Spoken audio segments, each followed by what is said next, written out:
Hello, retro collectors and audience viewers alike. How are you guys doing today? It's been a fat minute like usual. I prefer the games, the old stuff, because they're cool, you know how it goes. And welcome back to another video today. I got an exciting review for you guys. It is the next official retro haul of part 1 of 2024. And before I lay my stuff down, because this table is pretty dirty, let's just put this down. Oh, you know what? Will I need this? I don't know. But, oh well. So let's start off this video with some miscellaneous stuff before we get into the games and all that. And stick around because you're going to want to watch till the end, for sure. So I tried to make a short about this, but it failed to upload. I did get these from a local collectible shop I go to. These are Nintendo Entertainment System cartridge coasters. These were back from 2017, the year before I started with the NES Classic, with my NES collecting and all that. I want to do an unboxing like these, like I do with Pokemon cards, but since it failed to upload, we'll just do it right here. And some of these are going to look kind of used because I have been using them for my room and they're just really cool. So what I was thinking was, like, are these advertised as just on the box, or will there be variants on the back like you see here? Because Ice Climber and Baseball you don't really see on the front here. So what we got was Duck Hunt. We got a Donkey Kong. Got a Legend of Zelda. Mario Bros. 2. We got a Super Mario Brothers. Classic like always. Metroid. Excite Bike. And Super Mario Bros. 3, the best game of them all. So yeah, these ones are just from the front of the box. Let me know if you guys want me to buy another pack to see if we can get the ones that are on the back here, which I doubt, but yeah, they're pretty cool. I'll give them a good rating. I don't like the material they're made out of, though. I feel like it's more easier to damage. I'd rather just have them be made out of rubber like those other Mario coasters I have. And being the metal junkie I am, I got System of a Down, Hypnotize, which is an excellent, excellent album. Love this band. Really got into it this season. Started really listening to it. Has some cool-ass artwork here, as you can see. Too bad band's not really as popular as they used to be. The disc looks awesome. Plays on the PS1. And I probably should have brought this up down, but I actually do have a big-ass boombox that has a CD player on top. I give that album a really good rating. I think it's excellent. And now with that being said, on to the games. So since I'm picking from a bin, let's just start off small. We're just going to start with PS1 because I have 2 games that I collected for this semester. Both are insanely cool and both are from Capcom. We have Mega Man X5 for the PS1. I have to say, I'm not saying this is a bad game or anything, and I think I'm with the fandom when it says it's like an alright game. I don't think it's as nearly as good of a game as X4 is. Neither, especially X6. I've been seeing what the complaints are about X6. The story in X5 is really good to me. The homage to previous, like they do in Castlevania, like they reuse Vampire Killer Bloody Tears. X5 reuses like Zero's theme from X1, and one of the Mavericks, Whale McDuffin, as they call him here in the US, actually uses Bubble Crab's theme from X2. I'll let you take a listen. So, pretty much, it's a nice little homage to the previous Mega Man games because they thought this was going to be the very last Mega Man X game that they make. Which I don't mind them. Initially, I didn't mind them like moving on with the series, but then we got X6, and oh boy, X7 came around. Everybody hated that game, but this is an alright game. I liked it. I think the music is probably the best. This is like the best Mega Man music in the PlayStation games. PlayStation's not really well known for Mega Man games. I'm a little disappointed about that, considering X4 was fucking fantastic. I absolutely loved X4. That was like my favorite Mega Man game on the PlayStation. I give this one a good review. It's a little too generous and a little too difficult at times, but I think it's a decent game. I think it's decent. Now here's a game that's actually pretty damn good. This is Street Fighter Alpha 3. Alpha 2 is actually like really expensive. That one's like over $100. But this one came in a reasonable $15 for just a loose copy. This is a really, really good fighting game. Really fast paced. You got all your characters. You know, Ryu, Chun-Li, Ken, my favorite. You know, E Honda, Bison, yada yada. Fei Long, if you like playing as him. Both games are actually from Capcom, ironically. But this is, yeah, you can even see Ryu on the cover here. But this is like the later Street Fighter games where they just kept continuing to improve more and more. And they kept going on with, you know, sequels, having independent sequels. Like all the Street Fighter 2s to me are fantastic. And basically upgraded versions of, it's like if they kept adding updates to each time they add a sequel. It's like with Minecraft when they add updates to every single thing. But I think I give that one a very good review. It's a very good game. And story mode too. There's actually a story mode which really enhances the experience, but it can be pretty difficult sometimes, but huge bonus. Really well executed. Now since we only got one for each, we're just going to do Game Boy Color, and Game Boy Advance. Now hold on to your seats because this one's really unexpected. You're not going to expect any of this stuff, except maybe the first one. The first one is simple game. Port of Marble Madness. I have this game for the NES, and it's a pretty decent game. Not a top favorite, but I mean, this is a pretty solid port of the game. The controls, I feel like this is better suited for a portable console. Since you have to like tilt the ball and all that, you have to tilt through a maze. I feel like this game is better suited for a portable system. And even considering it's made by a lesser reputable company, Mindscape, I would have to say this might be a more recommended version of the game than the NES. The NES version is good, but this is I don't know, you might want to give this one a try. I've played it for a bit and it's pretty good. I give it a good review. I would try this one. Next up is something that's really unique to my collection, and not necessarily something you might want to add to your collection, because this one is actually a homebrew and a ROM hack that the Mega Man community has heard of for a while. This is Mega Man World 5 colorized for the Game Boy Color, and I know I talk about fake games on my channel and all that, and I was well aware this is a fake game, but come on, this is really cool. This is a really, really cool game. I love what they did with the cartridge here, made it transparent blue. They fit the game on a very small circuit board. It's like with the NES games where most of the shell is hollow and they have to like fit the game inside there, but they just went with the Japanese title. Instead of like Rockman World 5 or Mega Man 5 for the Game Boy, it's just Mega Man World 5 DX. This is a colorized version of Mega Man 5 on the Game Boy, which is totally unique from the rest of the games.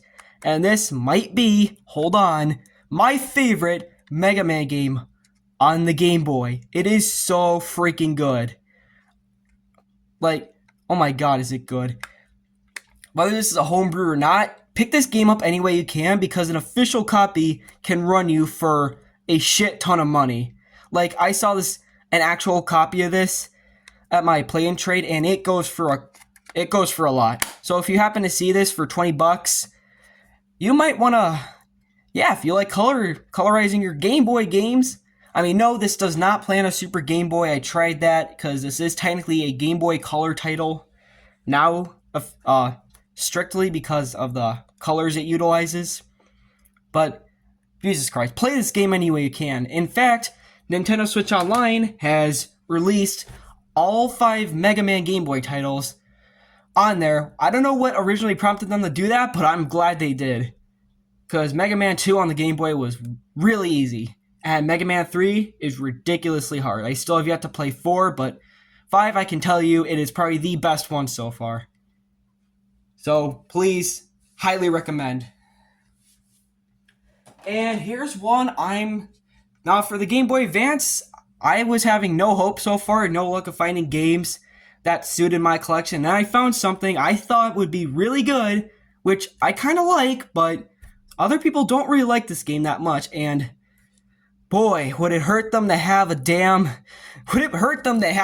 art on it. This is R-Type 3, the Third Lightning. Yes, you're reading that correctly. This is the port of R-Type 3 for the Game Boy Advance, and the Super Nintendo version is supposed to be fantastic. It's supposed to be one of the greatest shooters on that system. Excellent music.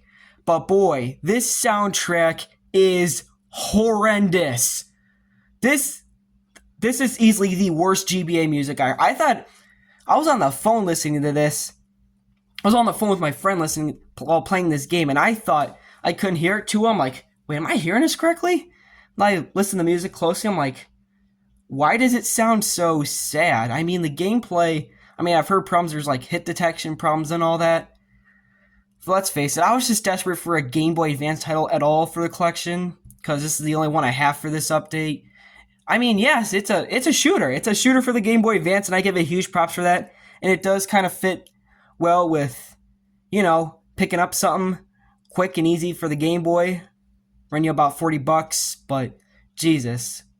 If this game was free, I would say, yeah, R-Type 3. But, it's an okay game. It's not that great. It's okay.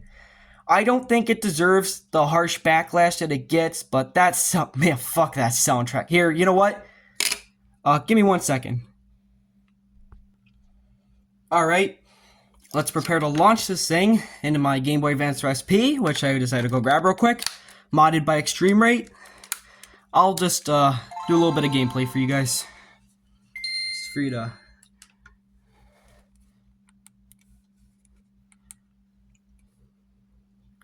Hopefully you guys can see that well. It's only going to be like 2 seconds of gameplay.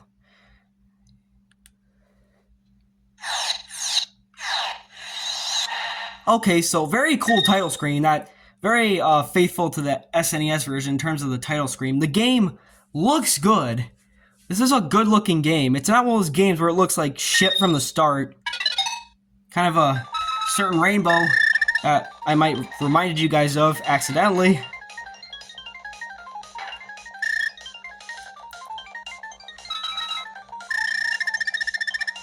The sound effects are cool. I don't mind this part. But look at this fucking first stage music.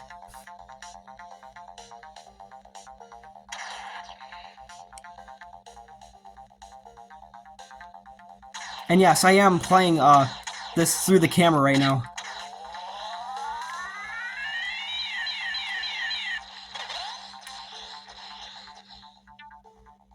So the gimmick of this game is really cool. Like, it's R-Type. How could you go wrong, really?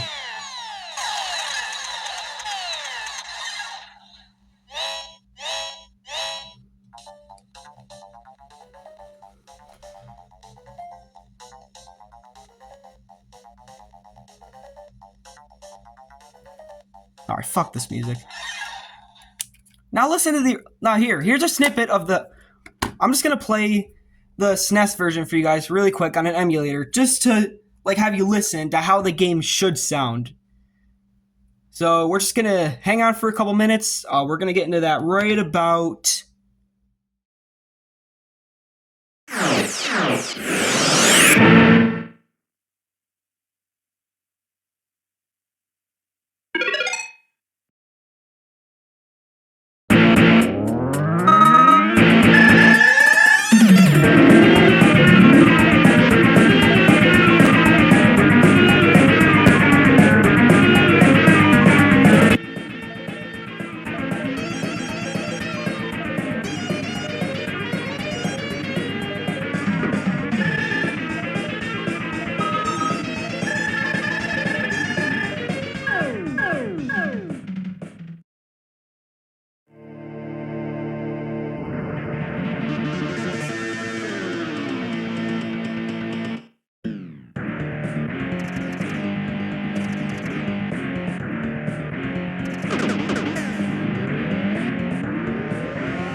Now, if you compare it with this game, I mean, the only thing, another good thing I will say about this game compared to the SNES version of R-Type 3 is the game for R-Type 3 on the Super Nintendo is horrifically expensive. Like, I searched it up recently, I had no idea, around about $200 loose. So for $40, it's okay. It's an okay game. Recommend looking elsewhere for shoot 'em ups, but I mean, Jesus Christ, it doesn't even have the label on it. I was starting to feel disappointed, but all right, moving on. Speaking of small things that make a big impact, let's get to Sega Game Gear. I have a little racing game here. Oh, and just a note, as in the time of this recording, my Game Gear right now is currently an electronics flip because, as all Game Gears do, I have some bad capacitors that need to be fixed. I had that blinking, well, not blinking problem, but I mean, like, I would have batteries in it, switching on, they'll just switch immediately off, which means, he couldn't just, what I've heard so far, it's not just a power board issue, it's a little more complex than that, so, I don't know, we'll see. I'm still waiting for them to call me and tell me what they have to do. And I don't have my Game Gear right now, but I still have the games for reviews, so let's just get right into that. Start off with Super Monaco GP, a nice little racing game. This is it's very, can't really get too much into this. It's just pick your track, modify your car a little bit, which is cool, and then go racing. Nice little $5 pickup for your Sega Game Gear for your little racing fun. It's pretty good. Clacks. We like some, may not be the 90s anymore, but we still got time for clacks, right? This is a Tengen cart. Yes, Tengen also dabbled a little bit in the Game Gear department. And there's a little bit of stuff on there. No, I think it's a little bit slippery at times. It can be, I don't know, might be a little bit repetitive, but I mean, no, Tengen did a pretty good job with this board. This is a straight up direct duplicate of the Master System version. This is basically based on that version, and it doesn't disappoint if you're looking for a good version of clacks. There we go. This is one I passed up on at first. I was looking at other things for the collection, but here's Super Columns, a relatively common game. This one has a story mode. Kind of like, let's say, for example, Puzzle Fighter 2. But yeah, this is a pretty tough game, and you have to win quite a bit each round for you to move on, and this is a pretty relatively good condition cartridge. It's a little more complex than the original Columns, but if you want your Columns fun on the go with a little more detail and pizzazz, I recommend this one. I think it's a pretty good version of Columns. And there's even one more that I've heard of somewhere. Yes, there are actually like 3 column games on the Game Gear. I have the original one, Super Columns, and supposed to be a 4-in-1 Sega Fun Pack that has columns on it. I'll have to do a little bit of research on that, but I'll pin them up for here so you guys can see. And here is a top 10 Game Gear, one of the top 10 Game Gear games that I know about. This is Lemmings. Yes, a popular PC game where you are controlling little rodents with green hair to the end of a maze and you give them little rules. This is probably the best looking Game Gear game I have for the collection. It looks really good, and it's a very good little strategy game. This originally came on the Amiga, as far as I'm aware, and it got like a shit ton of ports. even in places where you wouldn't expect. But really recommend this one. Good graphics, good gameplay. It's one of those games where like they converted it from PC to a handheld system, and it just worked out really well. So yeah, definitely top 10 for me. Highly recommend Lemmings.